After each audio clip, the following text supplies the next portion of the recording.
Hello दोस्तों मैं आज आपको बताऊंगा एक ऐसी मेडिसिन के बारे में जो आपकी घबराहट, बेचैनी या किसी भी प्रकार की आपको टेंशन हो, चिंता हो, तो दोस्तों आप इस टैबलेट को लेकर अपनी घबराहट को, चिंता को या फिर अपने अंदर चिड़चिड़ेपन को दूर कर सकते हैं।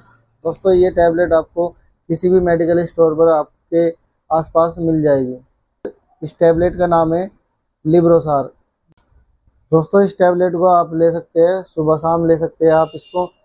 आप इसको खाली पेट भी ले सकते हैं और दोस्तों आप इसको खाना खाने के बाद भी ले सकते हैं। वैसे तो नॉर्मली कोई साइड इफेक्ट देखने को नहीं मिलता है दोस्तों, मगर फिर भी आप इसमें अगर आपको चक्कर आए या फिर आपको नींद आए, ये इसके नॉर्मल साइड इफेक्ट है। तो दोस्तों आप इसको यूज कर सकते हैं अपने डॉक्टर से कंसल्ट करके और अपने डॉक्टर की सलाह लेकर।